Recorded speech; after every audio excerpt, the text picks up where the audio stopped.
Okay, I'm here again with Sugar Cain, Master Customiser. We're going to fix a common problem with a stock harmonica. So you might get a harmonica and have a few little problems with it like this. This is a really common one on your one draw. So I don't know if you can hear that, but there's a little there's almost a rattle. There's a little rattle to the sound there. And it's easier to hear it on your own harmonica, and you probably had this problem. We're going to look at two possible causes for that problem, really common causes that you can solve by doing what we're going to do now. Right, so the first problem, ignore this side of the harmonica. This is for demonstration stakes in a moment. We're going to take a look at the whole one. So what's wrong with it? Firstly, it doesn't sound right. It sounds like something's catching.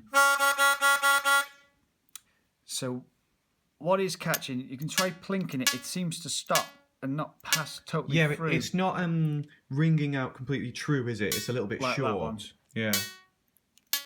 Yeah, it's donk, isn't it? It's kind of clunky. Something has stopped that. So what I've done here, I've had to set this up. Basically, it's a common factory fault. It's slightly offline. If you take hole number 9, which I set up, this is a bigger gap. So that's massively out, but that's like an exaggerated version of hole 1, which is slightly out but harder to see on camera. Yeah, so what I'm going to do in a second for you is just basically put it back over the slot. Yep. So first we want to check the hole 1. So what I do with this, firstly, before I even move anything, I want to hold it up to a light source. Okay, so we're holding this up to the light, and we can see the light, kind of daylight, out of one side of that reed, but not out the other side.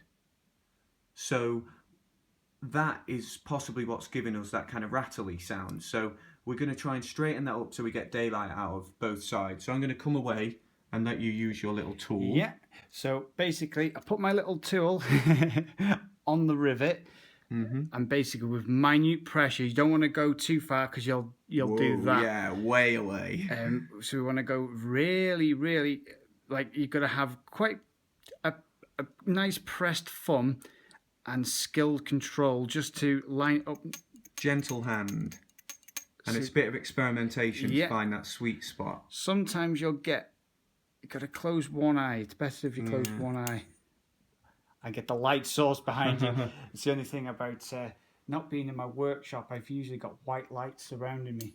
You showed me your workshop earlier, the trade secrets that I'm not going to reveal on camera.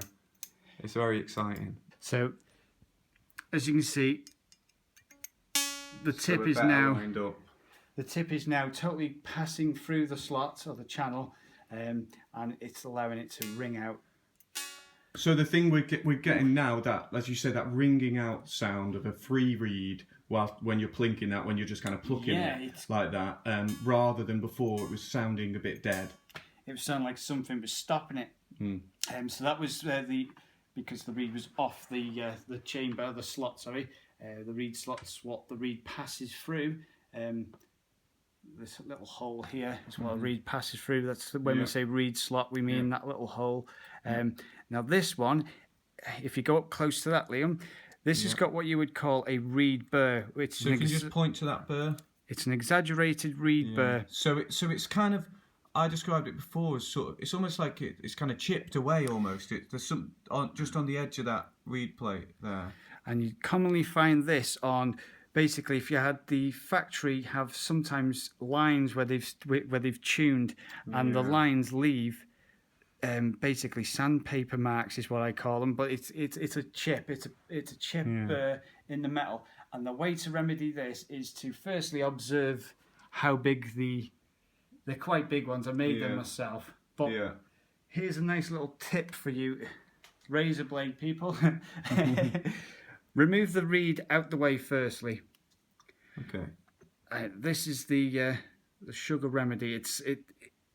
You want to get in there and you want to literally just chop them away, but be very careful to go along with the slot. Yeah. Don't chop into the slot and create your own burrs. And all we're doing here is literally pushing. This is what I'd call a skilled technique, but you'll save yourself quite a bit of money if you can just do that. You're basically cleaning the burr away using light pressure and let the blade do the work. So that's going to stop a little kind of chip of metal kind of affecting the reed from just playing freely, from moving freely. It will make the same sort of noise that you just heard from the whole one before. That kind of sort of rattly thing. Yeah, but it's more of a metallic tone when you've got a burr. So what we've done there is eradicated the that. burr. Yeah, the burr's gone. Where's my tool? And then I'd get my my reed alignment tool and I just plop it back there. Now obviously I could do a lot more with that reed. Yeah. So it's stuck in the slot and then you just ping it that way. Yeah. So there you go.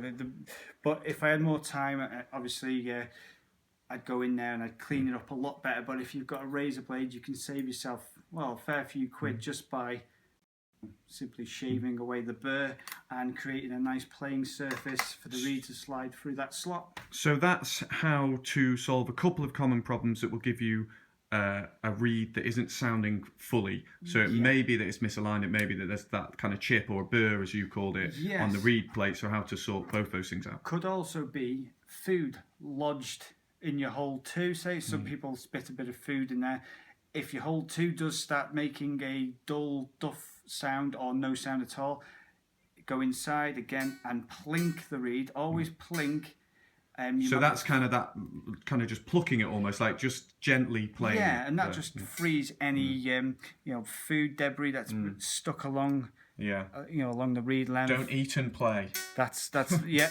Don't eat and play, and don't drink and play either, because that puts a lot of sugar. Don't drink and drive whilst we're at it, or play and drive. Play and yeah. So, gotta get me practicing.